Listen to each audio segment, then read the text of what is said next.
আসসালামু আলাইকুম ওয়া রাহমাতুল্লাহি ওয়া বারাকাতুহু। আজকের এই ক্লাসে আমি তোমাদের সামনে যে টপিকটুকু নিয়ে আলোচনা করব তা হচ্ছে মাধ্যমিক স্তরের অষ্টম শ্রেণীর গণিত বইয়ের দ্বিতীয় অধ্যায়। মাধ্যমিক স্তরের অষ্টম শ্রেণীর গণিত আমার কাছে খুবই ভালো লাগে, ভেরি ইন্টারেস্টিং, এবং সবগুলো অধ্যায় আমার কাছে খুবই গুরুত্বপূর্ণ। এর মধ্যে অন্যতম হচ্ছে দ্বিতীয় অধ্যায়, মুনাফার অধ্যায়। মুনাফার এই অধ্যায়টির পূর্বে সপ্তম শ্রেণীতে এ নিয়েও আলোচনা রয়েছে। মুনাফার এই অংশে আমরা দেখব বা আমরা সবাই জানি ব্যবসার ক্ষেত্রে লাভ ক্ষতি আছে। আমরা যখন ব্যবসা শুরু করি তখন তার একটা মূলধন থাকে। এই মূলধনটা কতক সময়ের জন্য বা একটি সময়ব্যাপী মূলধন, একটি সময়ব্যাপী কত পার্সেন্ট মুনাফা আসে, আমরা এই ধরনের হিসাব পেয়ে থাকি। ব্যবসায়িক ক্ষেত্রে মনে করো যে আমরা প্রথমে যারা খুচরা বিক্রেতারা আছে তারা পাইকারি বিক্রেতার কাছ থেকে দ্রব্যমূল্যগুলো নিয়ে আসে।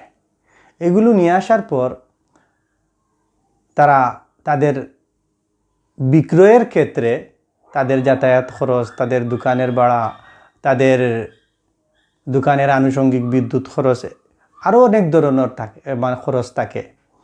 এই খরচগুলো যুক্ত করে খুচরা বিক্রেতাকে বিক্রয় করতে হয় ক্রেতাদের কাছে। এই যে কয়েকটি ধাপ আছে, এই ধাপগুলো অনুসরণ করে খুচরা বিক্রেতারা পণ্যগুলো বিক্রয় করে থাকেন। এক্ষেত্রে দেখা যায় যে কখনো লাভ হয়, কখনো ক্ষতি হয়। আবার দেখা যায় যে আমাদের মাঝে আমরা কেউ ব্যাংকে টাকা রাখি। ব্যাংকে টাকা রাখার ক্ষেত্রে কি হয় যে আমরা কিছু টাকা রাখলাম 1 বছরের জন্য। এই যে কিছু টাকা রাখলাম এটাই হচ্ছে মূলধন। 1 বছরের জন্য রাখলাম, এটা সময়, এটা রেঞ্জ 365 দিন। তারপরে আমরা দেখি যে ওই টাকার কত টাকা মুনাফা দিচ্ছে, কত পার্সেন্ট মুনাফা দিচ্ছে। তখন আমাদের হিসাব আসে যে আমাদেরকে ওই ব্যাংকের মূলধন যত টাকা রেখেছি ওই মূলধনের ভিতর থেকে 1 বছরে কত টাকা মুনাফা দিয়েছে। তখন আমাদের হিসাব আসে যে আমরা 100 টাকার 1 বছরের মুনাফা কত টাকা পেলাম। তাহলে আমরা বোর্ডে আসি, দেখি আমাদের হিসাবগুলো বা এই সম্পর্কিত সমস্যাগুলো সমাধান করি। সর্বপ্রথম আমরা আসি লাভ ক্ষতির এই অংশে। আমরা এর আগেও জানি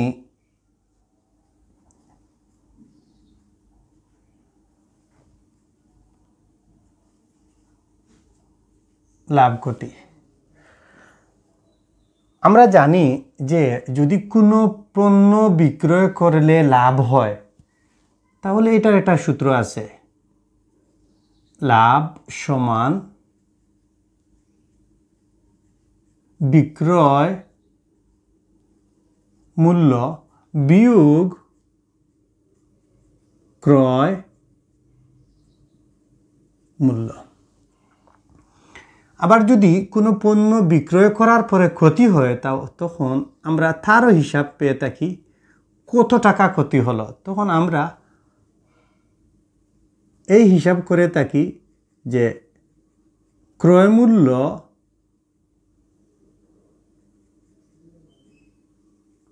বিয়োগ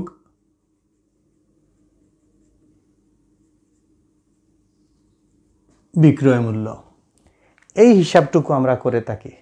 যদি লাভ হয় তখন বিক্রয় মূল্য থেকে ক্রয় মূল্য যদি আমরা বিয়োগ দিয়ে দেই তাহলে লাভ হয়। আর ক্ষতি যখন হয় তখন ক্রয় মূল্য থেকে বিক্রয় মূল্য আমরা বিয়োগ করে দেই। বিক্রয় মূল্যটা বেশি হয়, আমরা সবসময় বেশি থেকে কমটুকু বিয়োগ করে দেই। যদিও ক্রয় মূল্য এই ক্ষেত্রে বেশি, বিক্রয় মূল্য কম, তখন আমরা বড় সংখ্যা থেকে ছোট সংখ্যা বিয়োগ করে দেই। এই সম্পর্কটুকু আমরা চতুর্থ পঞ্চম শ্রেণীতে দেখেছি। এখন আমরা আরও কিছু আনুষঙ্গিক কথা বলি। এই অধ্যায়ের কিছু বেসিক নিয়ে কথা বলি। যে ধারণাগুলো তোমার মধ্যে থাকলে তুমি কখনো এই অনুশীলনীর অঙ্কগুলো করার জন্য আমার মনে হয় যে তোমার সমাধান দেখা লাগবে না, বা স্যারের কাছে যেতে হবে না যে স্যার আমাকে এই অনুশীলনীর প্রত্যেকটা অঙ্ক এই ধরে ধরে অঙ্কটুকু সমাধান করে দাও, এই সমস্যাটুকু সমাধান করে দাও। এই সমস্যায় পড়তে হবে না যদি আমাদের মধ্যে মুনাফার প্রাথমিক জ্ঞানটুকু থাকে।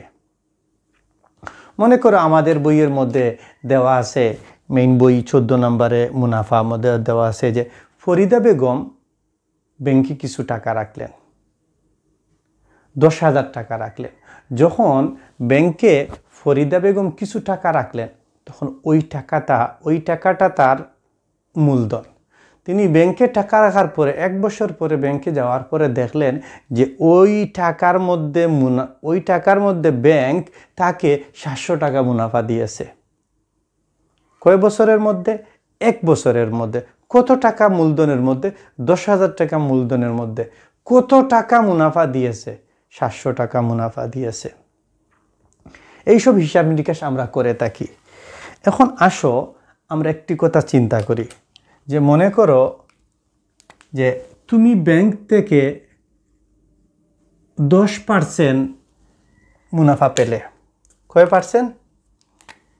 ব্যাংক থেকে তুমি 10% মুনাফা পেলে।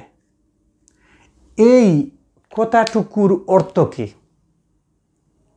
তুমি ব্যাংক থেকে 10% মুনাফা পেলে বা পাও, এই কথাটির বা এই 10% দ্বারা কি বোঝায়? এটা বোঝায় যে 100 টাকার 1 বছরের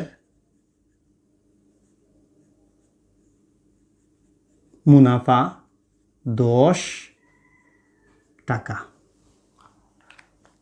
এই লাইনটুকু যদি তোমার মনে থাকে বা তোমার ধারণার মধ্যে থাকে যে আমি 10% বা 2% বা 5% দ্বারা কি বোঝায়, এর মানে হলো তোমার মূলধন 100 টাকার 1 বছরের মুনাফা 10 টাকা তোমাকে ব্যাংক পরিশোধ করেছে বা দিয়েছে। কত টাকার মধ্যে? 100 টাকার মধ্যে। কত টাকার মুনাফা দিয়েছে? 10 টাকা। কত বছরের মধ্যে দিয়েছে? 1 বছরের মধ্যে দিয়েছে। যদি এই ধরনের হিসাব থাকে তাহলে এই ধরনের হিসাবকে বলে সরল মুনাফা। মুনাফার পাটে আরো একটি কথা থাকে উল্লেখযোগ্য।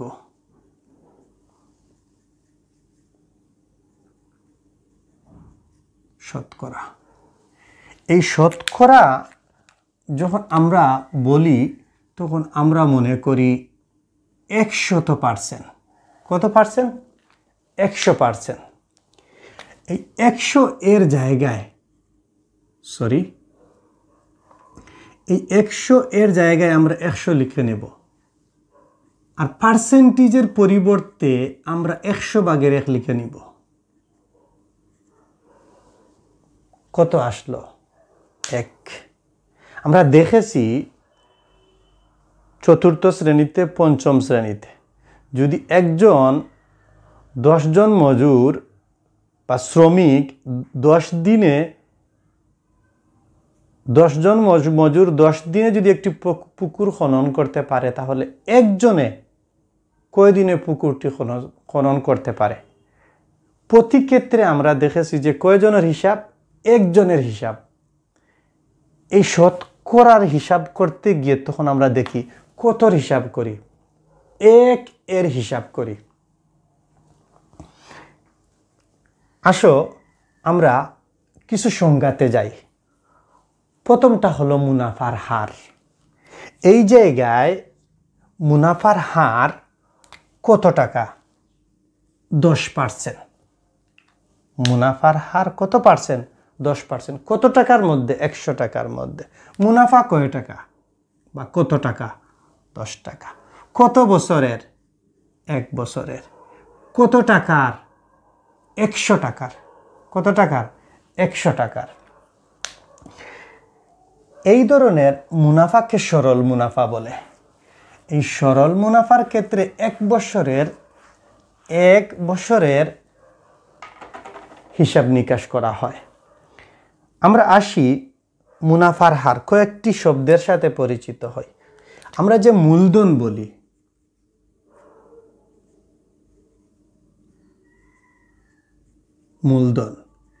মূলধনও বলি বা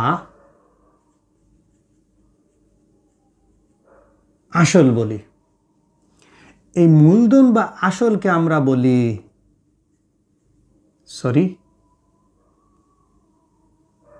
প্রিন্সিপাল। কি বলি? প্রিন্সিপাল বলি। এই প্রিন্সিপাল থেকে আমরা সংক্ষেপে একটি সাইন নিতে পারি, পি বা প্রতীক নিতে পারি। আবার আমরা বলি যে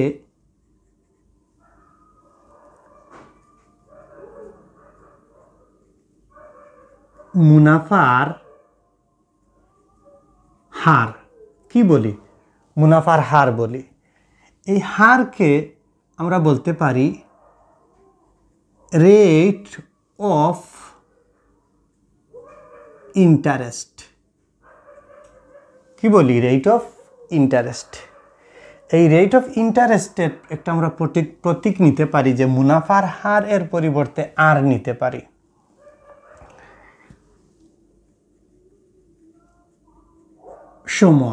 সময়কে আমরা বলি টাইম। এই সময়কে আমরা একটি প্রতীক দ্বারা প্রকাশ করতে পারি, এন।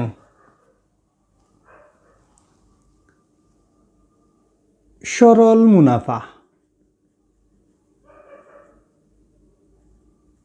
মুনাফা, বা শুধু বলতে পারি বা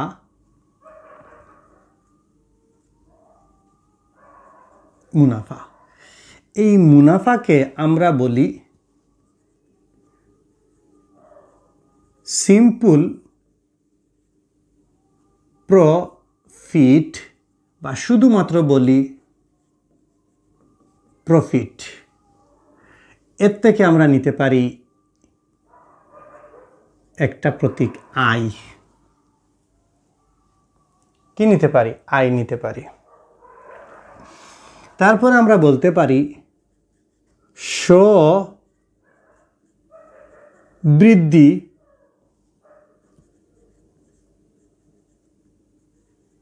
মূলধন বা মুনাফা আসল। এটা বিয়োগ নয়, মুনাফা আসল, হাইফেন। এই জায়গায় আমরা বলতে পারি TAL total, AMOUNT total amount. এই টোটাল অ্যামাউন্টকে আমরা ক্যাপিটাল এ দ্বারা প্রকাশ করতে পারি। কি দ্বারা প্রকাশ করতে পারি? ক্যাপিটাল এ দ্বারা প্রকাশ করতে পারি। আবার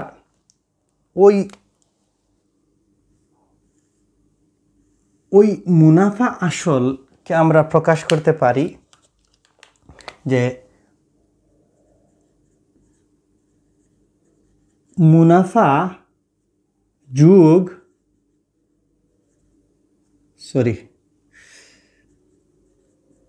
আসল সমান, মুনাফা যোগ আসল সমান মুনাফা আসল। এখন এই মুনাফা আসলকে যদি আমরা বলি এ, মুনাফাকে যদি বলি আই, আসলকে যদি বলি পি, তাহলে A = P + I। এই ক্যালকুলেশন থেকে আমরা আই যদি বের করতে চাই তখন আমরা এ থেকে পি কে বিয়োগ করব। আবার যদি পি বের করতে চাই তাহলে আমরা এ থেকে আই বিয়োগ দেব। কি বিয়োগ দেব? আই বিয়োগ দেব। এ ধরনের সম্পর্ক আমরা সাধারণত পেয়ে থাকি।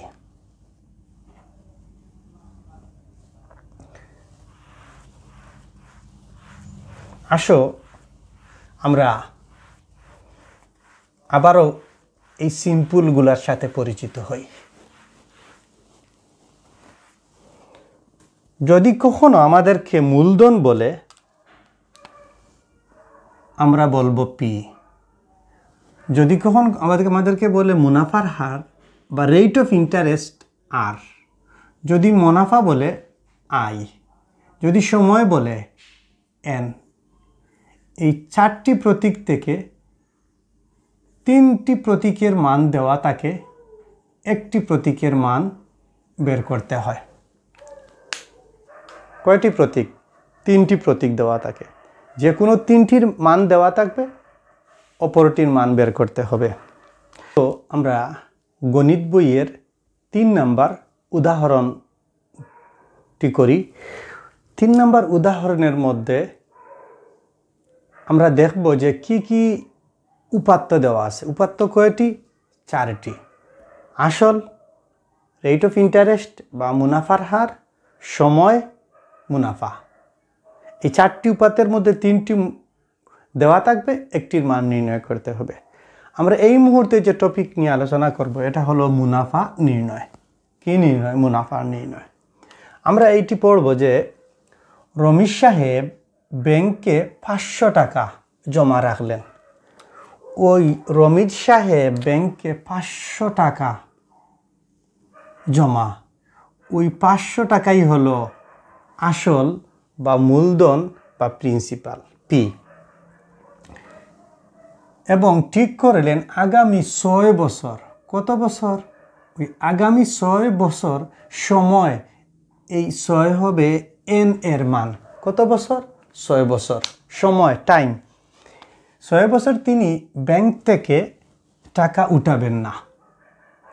ব্যাংকের বার্ষিক মুনাফা, ব্যাংকের বার্ষিক মুনাফা 10% হলে এই জায়গাটুকুকে আমরা আর বলতে পারি। ব্যাংকের বার্ষিক মুনাফা 10%। 10% জানো? 100 টাকার 1 বছরের মুনাফা 10 টাকা। 6 বছর পর তিনি কত মুনাফা পাবেন?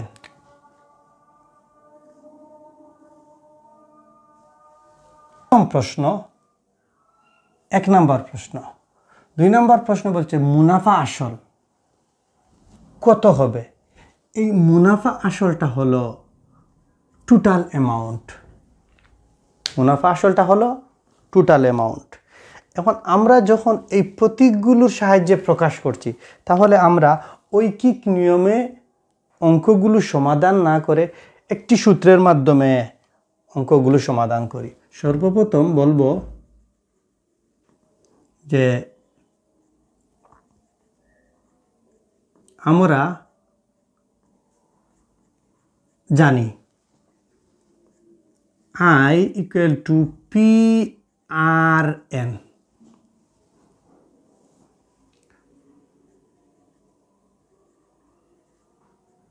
যেখানে P সমান 5,000 টাকা, N সমান 6, R সমান 10%। আমরা কি বের করব? 6 বছর পর তিনি কত মুনাফা পাবেন, এটা মুনাফা।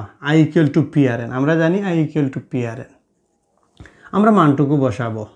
P এর জায়গায় 5,000, R এর জায়গায় 10%, এর মানে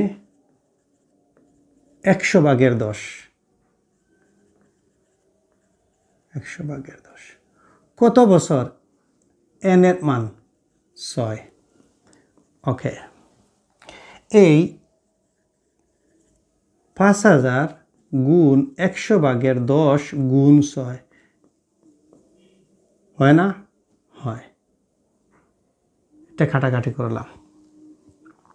তারপরে আমরা এই 6 একে বাদ 50 গুণ 1 গুণ 6, 50 গুণ 1 গুণ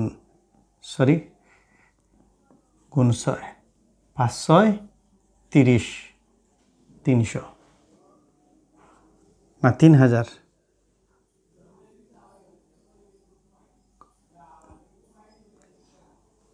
হ্যাঁ এখানে 10, তাহলে 10 গুণ 6 কত হবে? 5 6 30, দুইটা শূন্য, 3000। এই জায়গাটুকু ক্যালকুলেশন করলে 3000 হবে। আমরা জানলাম যে মুনাফা সমান 3000।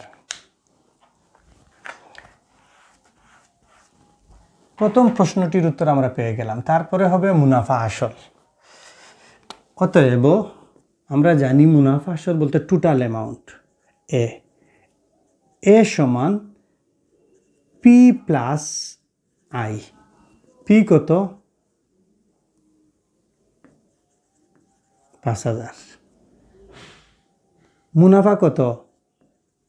3000।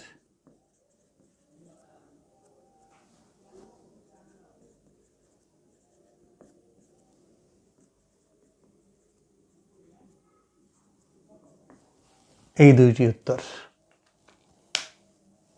বলছে কত হবে।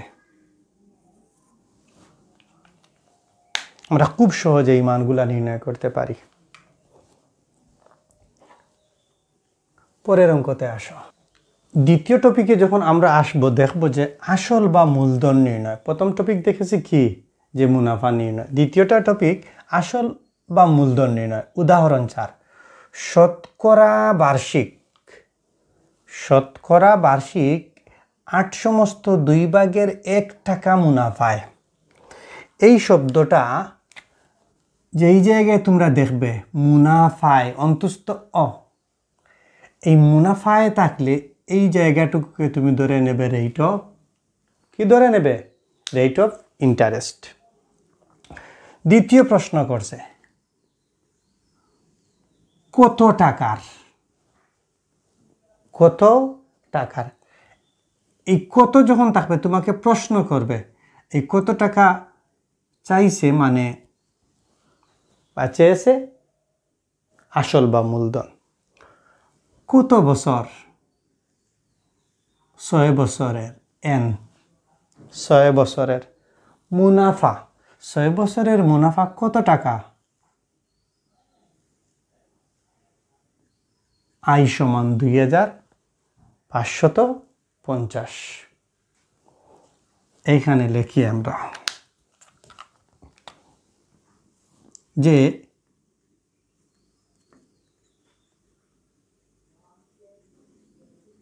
যেখানে আর সমান 8 সমস্ত 2/1%। এটাকে আমরা বলবো 8 দুগুণা 16 আর 17, 2/17%।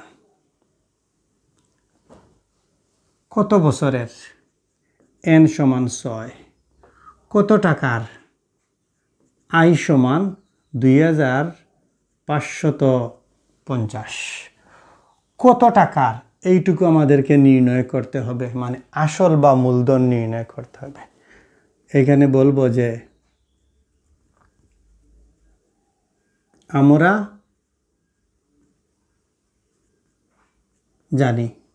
আমরা জানি আই ইকুয়াল টু PRN, বা এভাবে বলতে পারি PRN ইকুয়াল টু আই, বা একটু মুছে দাও,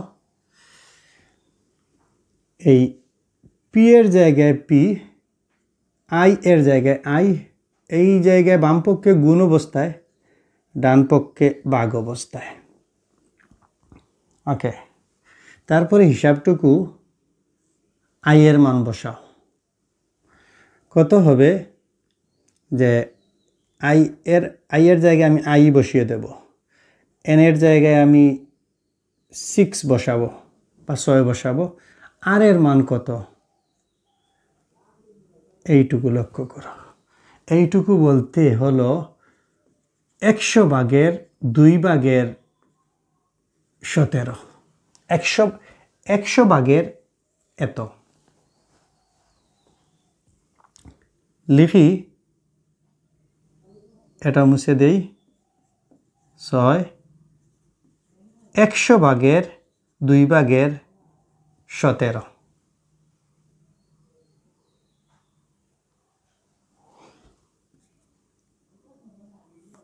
এই জায়গায় আমরা যদি এই জায়গাটুকু ক্যালকুলেশন করি, এই জায়গায়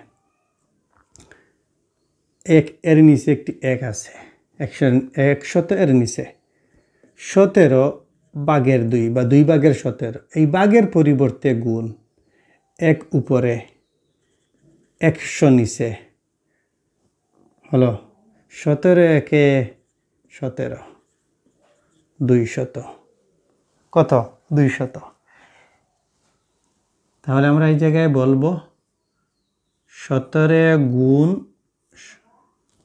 6 ভাগ 200। একটু মুছে দেই।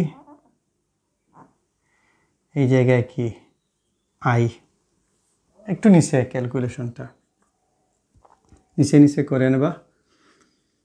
এই আই এর মান হবে 2550। এই 200টা লোভে চলে যাবে। তারপরে হবে 17 গুণ 6। ক্যালকুলেশন যদি আমরা করি,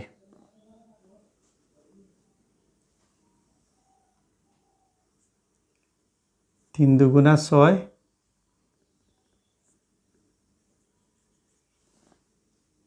2 100 200। 6কে 2 দ্বারা ভাগ করলাম, 200কে 2 দ্বারা ভাগ করলাম, 100 হলো। এই জায়গায় দেখো এই 3 দ্বারা এই 25কে মানে 2550কে ভাগ করব। 3 1 3, 3 7 21, 3 8 24, 8 রয়ে গেল 1, 3 5 15, 0 0, 17 1 17, 5 17 85, 0 জায়গায় 0, 5 আর 1 গুণ করলে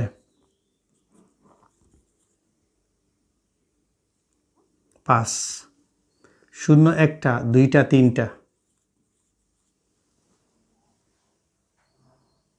আমরা নিচে বলতে পারি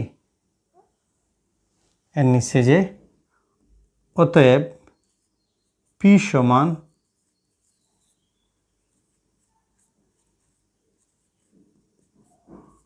উত্তর।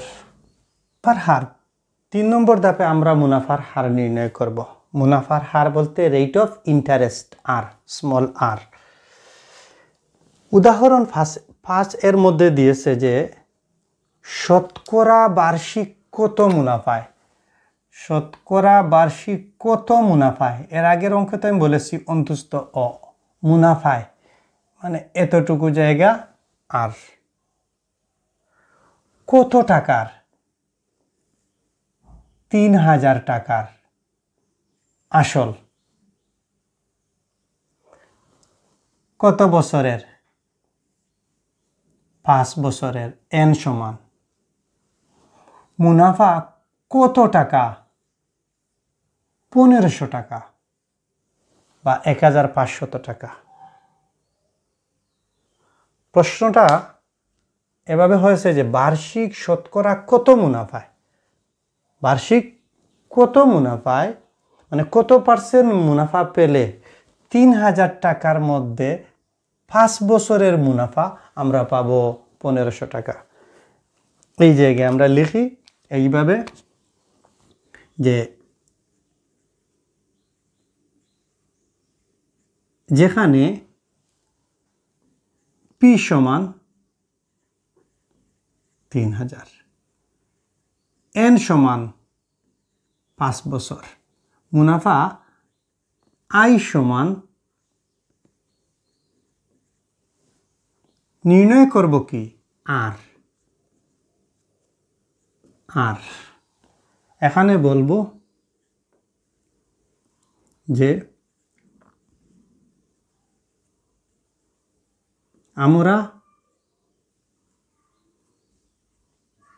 জানি I equal to PRN, I equal to PRN, এটাকে আমরা এভাবে না বলতে পারি যে PRN equal to I, বা এভাবে বলতে পারি আর PN equal to I, আর এর জায়গায় আর, I এর জায়গায় I, এটা গুণ অবস্থায়, এই জায়গায় ভাগ অবস্থায়। সরাসরি লিখে ফেলি,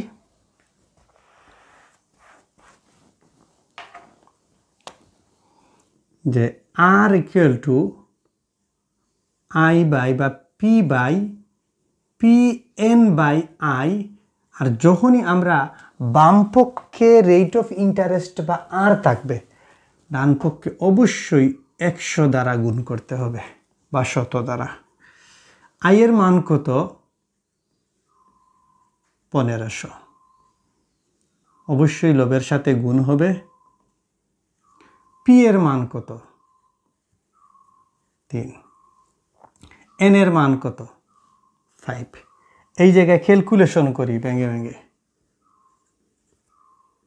1500 গুণ 100% ভাগ 3000 গুণ 5, 0 1 1 2 2 3 3, 5 একে 5, 5 দুগুণা 10, 3 একে 3, 3 5 15, 5 দুগুণা 10, 1 একে 1, 10।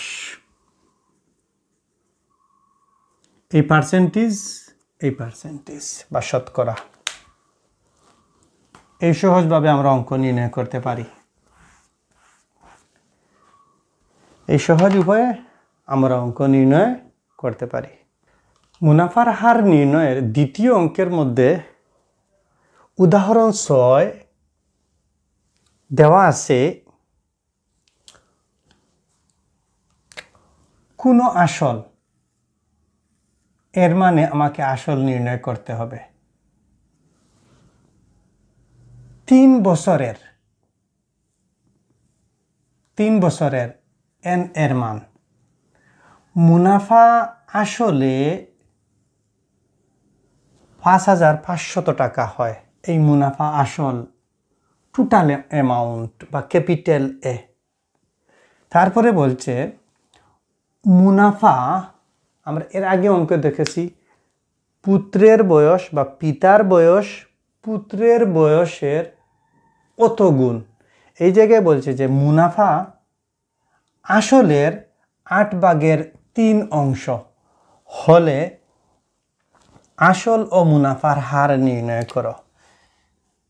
আসল নির্ণয় করো, মুনাফার হার রেট অফ ইন্টারেস্ট নির্ণয় করো। এই জায়গায় একটি কথা ক্লিয়ার করে বলে দিছে যে মুনাফা আসলের এত অংশ হবে। আমরা লিখি সর্বপ্রথম সমাধান,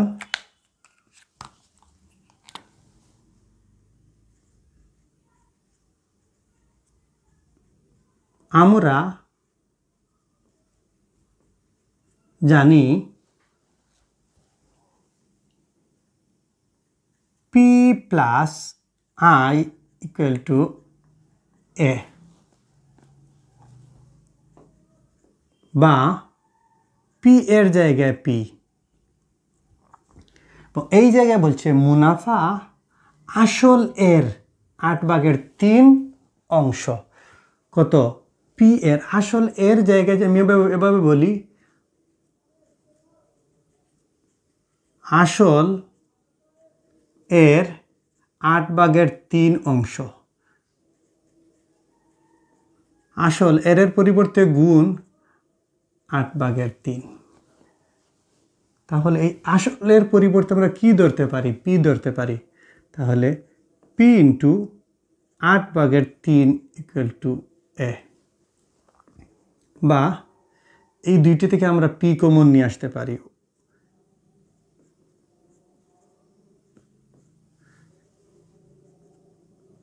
এ বা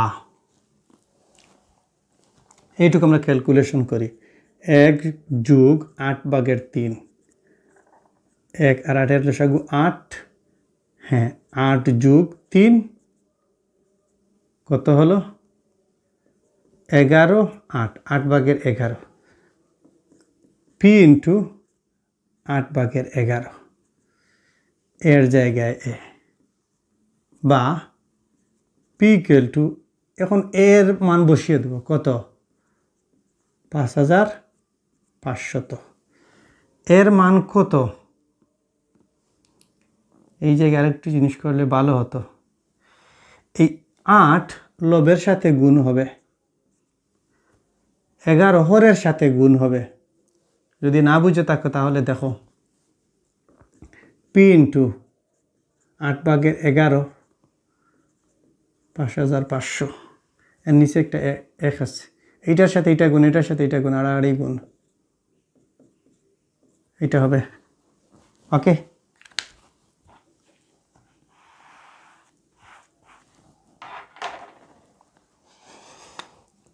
অতএব পি সমান 11, 11, 5 11 55। কয়টা শূন্য? 2টা শূন্য। 5 8 40। কয়টা শূন্য? 2টা শূন্য। আসল কত বের হলো? 4000 বের হলো।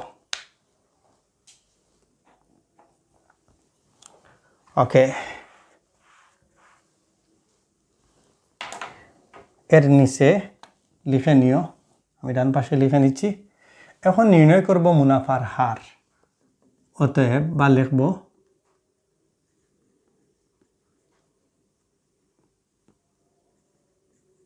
আবার আমরা জানি আর ইকুয়াল টু, এই জায়গায় বসিয়ে দিও, আর ইকুয়াল টু I/PN। এই জায়গায় আমরা দেখলাম যে পি এর মান 4000, এন এর মান 3 বছর, কিন্তু আই এর মান কোথায়? তখন আমরা জানি যে P plus I equal to A. I equal to A minus P, এই সূত্রটা এই জায়গায় বসে দেবো। অতএব I equal to A minus P. A কত? টোটাল অ্যামাউন্ট, আমি কি কোনো ভুল ত্রুটি না? Total amount 5500। আসল কত নির্ণয় করেছি? 4000। মুনাফা কত? 1500।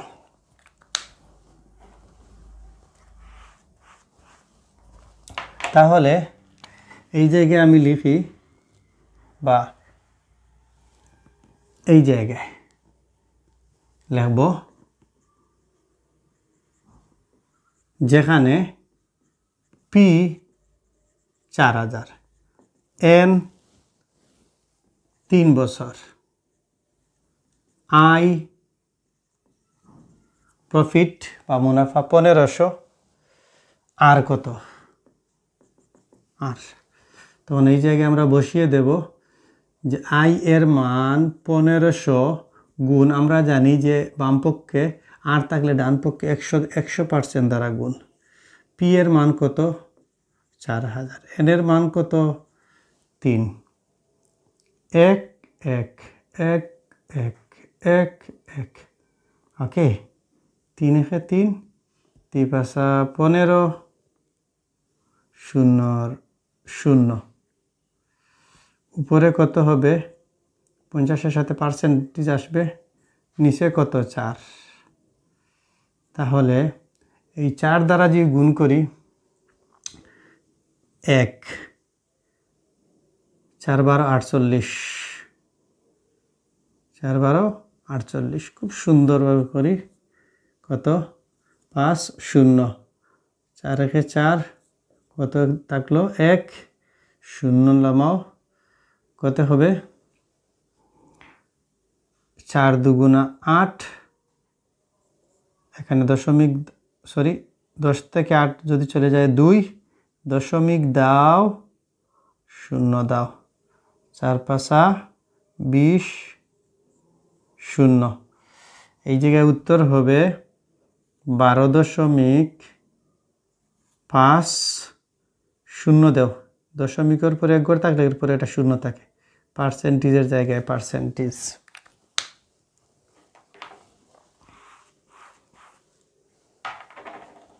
এইটুকু আমরা খুব সহজে নির্ণয় করতে পারলাম।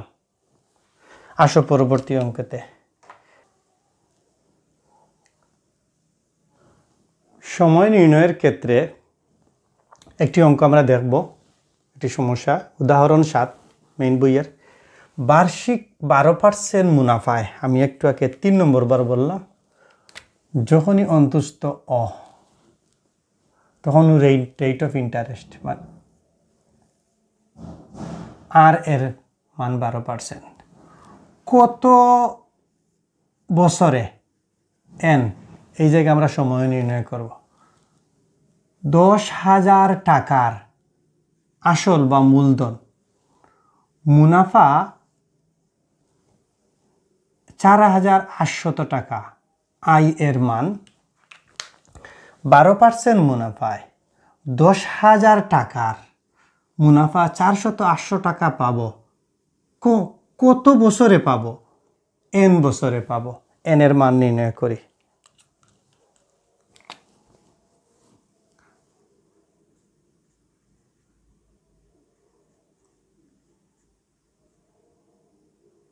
যেখানে পি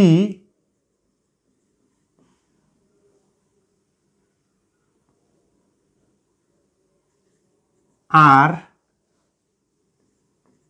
12%, মুনাফা 4,800, এন এর মান নির্ণয় করব।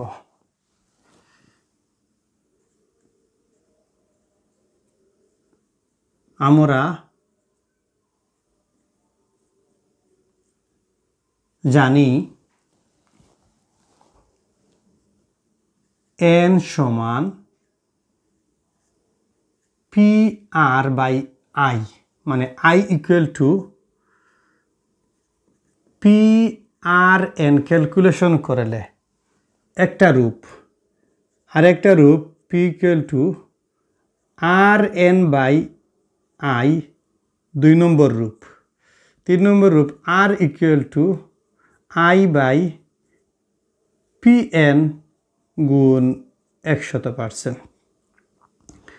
আরেকটি রূপ, একটা দুইটা তিনটা, আর এন ইকুয়াল টু লবে আই পি আর, 4টা রূপ। এই 4টা রূপের মধ্যে হলে যখন মুনাফা বলবে আই, আসল বলবে পি, রেট অফ ইন্টারেস্ট বলবে আর, সময় বলবে এন।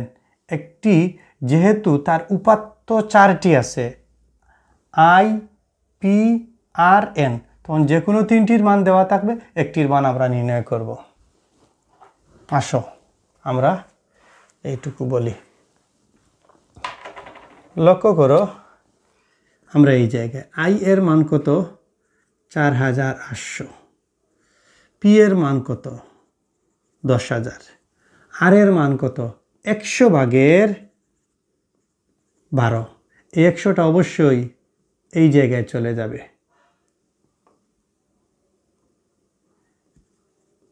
ওকে, 1 2 3 4, 1 2 3 4, শেষ। 12 একে 12, 4 12 48। অতএব n ইকুয়াল টু 4 আমাদের সময় নির্ণয় হয়ে গেল। খুবই সহজ অঙ্ক, অঙ্কগুলা তৎক্ষণাৎ করা যায় এবং এই রিলেটেড অঙ্কগুলো বইয়ের 2টা বা 1টা অঙ্ক ঐকিক নিয়মে করতে হয়, বাকি সবগুলো অঙ্ক এই একটি সূত্র দ্বারা I = PRN এই একটি সূত্র দ্বারা সবগুলো অঙ্ক করা যায়। তোমরা চেষ্টা করে দেখো। পরবর্তী ক্লাসে দেখা হবে। আল্লাহ হাফিজ।